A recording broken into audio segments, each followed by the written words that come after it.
Shalom Aleichem, si la Sidra de cette semaine nous rapporte en détail les difficultés rencontrées par Yaakov dans ses rapports avec son oncle Laban, eh bien, nous verrons que réfugié chez celui-ci pour fuir la colère de son frère Ésaü, il fut exploité par son oncle qui, le voyant réussir et prospérer, changea à plusieurs reprises les conditions du salaire qui lui revenait, comme on le voit dans Sefer Bereshit 31-41. De plus, il fut trompé par son futur beau-père, qui lui donna en mariage Léa à la place de Rachel.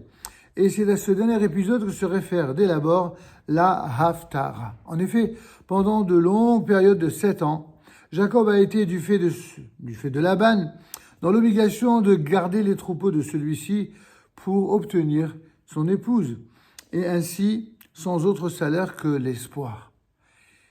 Si Jacob a trouvé le courage de travailler ainsi péniblement, s'il a déjoué à plusieurs reprises la roublardise de son beau-père, ce n'est pas seulement à cause de son amour pour Rachel, comme en atteste le texte, mais c'est surtout parce que l'Éternel l'a entouré d'une constante protection. En effet, dès son départ de chez ses parents, l'Éternel lui était apparu dans le fameux songe de l'échelle et lui avait promis son aide et son soutien pendant son séjour loin de sa famille. Il assura également le réfugié qu'il était de le ramener sur la terre de Canaan, c'est-à-dire la future terre d'Israël, le moment venu, et de lui donner une nombreuse postérité. Ainsi, dans la Haftara, le prophète Osée va nous faire remarquer que ce qui s'est passé alors pour la seule famille de Jacob s'est renouvelé ensuite à une plus grande échelle pour ses descendants. Cette garantie divine s'est étendue ultérieurement à tout le peuple d'Israël. En particulier, l'Éternel a guidé et protégé son peuple tout au cours de sa traversée du désert, a pris soin de lui, a assuré sa subsistance. Mais celui-ci, dans son orgueil, n'a pas toujours voulu se rendre compte de tout l'appui que l'Éternel lui a accordé et de tout l'amour dont il l'a entouré. Et les rébellions qui se sont succédées dans le désert, au moment où pourtant Dieu était si proche d'Israël, se sont poursuivies et renouvelées au cours des siècles, entraînant le châtiment divin. Cependant, l'Éternel n'en aime pas moins Israël pour autant et lui fait connaître comment il peut revenir à lui et comment mériter à nouveau son appui et son affection. C'est ainsi que la Haftara commence par les versets connus. Vaïvra, Yaakov cédé Aram. Yaakov s'est réfugié dans le champ de Aram et il y a travaillé pour une épouse. Pour une épouse, il a gardé les troupeaux. C'est par un prophète que l'Éternel fit sortir Israël de Mitzraïm, c'est par un prophète qu'il le fit garder. Mais Ephraïm l'a courroucé par son insoumission. Aussi son maître lui fera-t-il expier le sang versé, lui demandera-t-il compte pour ses outrages. Son culte des idoles a altéré l'amour que Dieu lui portait. Nous voyons en effet que régulièrement dans l'histoire d'Israël, lorsqu'une partie de ce peuple va se tourner vers des idoles ou vers des mauvaises mœurs, cela aura un effet qui sera un effet pervers et dommageable pour l'ensemble du peuple. Il fut un temps, nous rappelle le prophète, où lorsque Éphraïm parlait, c'était un tremblement général. Il était alors très grand en Israël, mais il a fauté en adorant le Baal. Ainsi, à l'époque comme aujourd'hui, la pire des fautes qui puisse se trouver au sein du peuple d'Israël, ce n'est pas comme certains s'imaginent et réduisent par des étiquettes, le fait d'être religieux ou pas religieux, non. C'est le fait, il y a bien pire que de ne pas être observant la Torah comme il convient de la manière la plus rigoureuse. C'est de faire ce qu'on appelle de la avodah zara, c'est-à-dire l'idolâtrie. Lorsque un juif s'adonne à de l'idolâtrie, cette faute-là, elle est tellement grave qu'elle a des répercussions sur l'ensemble du peuple d'Israël, et ainsi la protection divine qui permet au peuple d'Israël de traverser les affres de l'histoire et surtout la haine des nations, cette protection disparaît. Du coup, en adorant le Baal, il est considéré comme mort. Or maintenant, on continue toujours à pécher, on se fabrique des idoles avec son argent, des images selon son idée. Elles sont toutes des œuvres d'artisans, c'est pourtant à elles qu'ils s'adressent. Ils offrent en sacrifice des hommes, mais embrassent des veaux. En effet, à l'époque, aujourd'hui ça semble évidemment dépassé, Mais en vérité, les fautes qui sont reprochées par le prophète Osée, ressemblent tant à certaines fautes qui sont reprochées aujourd'hui. Aujourd'hui, vous avez c'est une minorité certes, mais réelle, du peuple d'Israël, des personnes qui sont prêtes à se vouer à des cultes étrangers, à des rassemblements humains autour de toute forme d'idolâtrie ou d'impudicité. Ça, il faut le savoir, c'est cela qui est à l'origine de tous les malheurs d'Israël durant tous les temps. C'est pas plus aujourd'hui qu'hier. De tout temps, ça a été ainsi. Et c'est un rappel qui nous est fait ici dans cette haftarah. Aussi vont-ils s'évanouir comme la brume du matin, comme la rosée qui s'évapore de bonheur, comme la balle qui s'envole de la grange et la fumée de la cheminée. Dire que j'ai été, c'est Dieu qui parle par la bouche du prophète, dire que j'ai été l'Éternel, ton Dieu, depuis le pays de Mitzraïm. Tu n'as connu d'aide d'aucune divinité hors moi. Tu n'as eu aucun sauveur à l'exclusion de moi. En effet, ce qui est rapporté ici dans l'Haftarah, on peut le rapporter à travers toutes les générations, et peut-être plus encore que jamais dans la génération du retour du peuple juif sur la terre d'Israël. Il y a des gens qui ont tellement tourné le dos à Dieu qu'ils en arrivent à s'associer à toute forme d'idolâtrie, à toute forme de compromission, à toute forme d'idéologie perverse et fallacieuse, pourvu que cela puisse les amener à se détourner du Dieu d'Israël. Et malheureusement, on peut dire que ce genre d'attitude est de nature, en un premier temps, à entraîner le courroux divin et en un deuxième temps, à enlever la protection divine qui permet au peuple d'Israël de résister à la haine des nations. C'est moi qui ai pris soin de toi dans le désert, sur cette terre de désolation. Recevant de moi leur pâture, ils sont rassasiés, mais une fois de plus.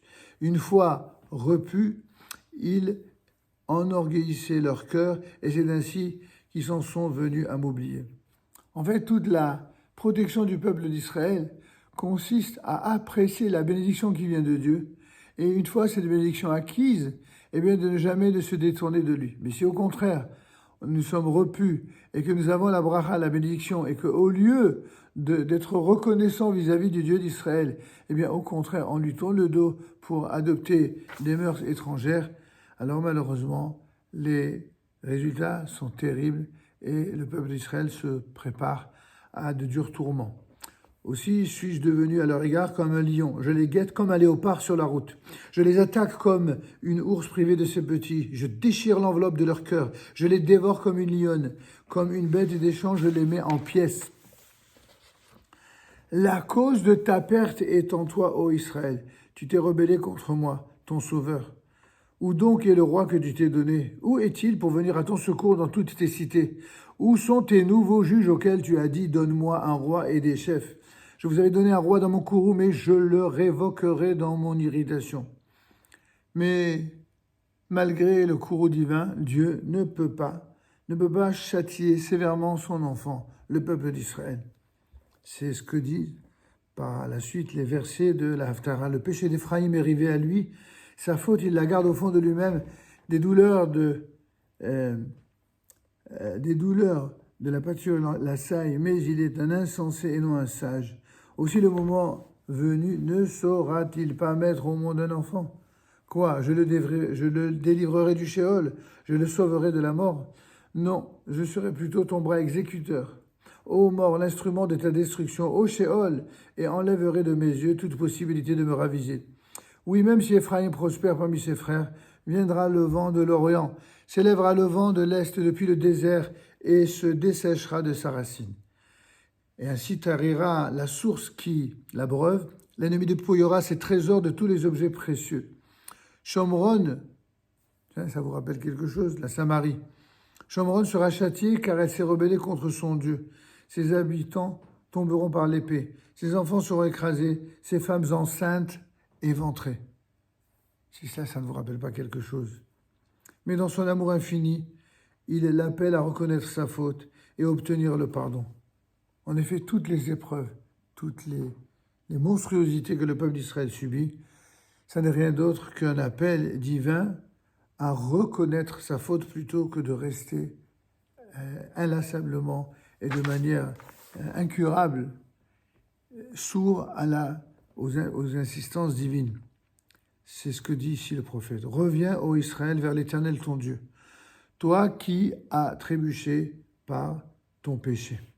Munissez-vous de supplications et revenez auprès de l'Éternel. Dites-lui, oh, pardonne-nous toutes nos fautes.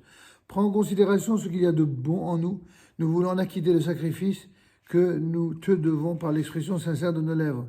Nous savons maintenant que Achour, qui correspond à la Syrie des peuples, eh bien, ne peut nous aider. Nous ne monterons plus sur les chevaux de Mitzrayim. Nous ne considérerons plus comme des dieux l'œuvre de nos mains. Toi seul, tu peux apporter l'amour à l'orphelin que nous sommes. Alors je les guérirai de leur égarement, dit l'Éternel, je les aimerai à profusion, car mon courroux se sera détourné d'eux. Ça, c'est évidemment le réconfort, la consolation. C'est que tout ça ne sera pas éternel. Je serai pour Israël comme la rosée. Il fleurira à nouveau comme le lys et accrochera ses racines aussi solidement que le cèdre du Liban. Ses branchages s'étendront au loin. Il sera majestueux comme l'olivier, son parfum égalera celui du cèdre. À nouveau, on demeurera à son ombre, on fera revivre les cultures de blé et refleurir la vigne, et son renom sera égal à celui du vin du Lébanon. Ce voyant, Ephraïm s'écriera, « Qu'ai-je encore de commun avec les idoles ? Et moi, dit l'Éternel, je lui répondrai et l'exaucerai. Ainsi je serai toujours verdoyant comme le cyprès, et les fruits que je porterai, c'est à toi, Éternel, que je les devrai. » Celui qui est sage comprendra cette leçon. Celui qui est sensé s'en pénétrera. Les voies de l'Éternel sont droites, les justes savent les parcourir, mais les méchants y trébuchent. Et Yesharim darchei Adonai v'tzadikim yelechubam uposhaim yikash lubam, c'est par ces mots que s'achève cette Haftara, qui vient rappeler que la Torah, qui est au centre de toute réalité humaine dans ce monde, eh bien, c'est cette même Torah qui sera la voie royale par laquelle les justes pourront s'exprimer, pourront avancer, mais les méchants trébucheront par ces mêmes voies de la Torah. Shabbat Shalom et Vorach.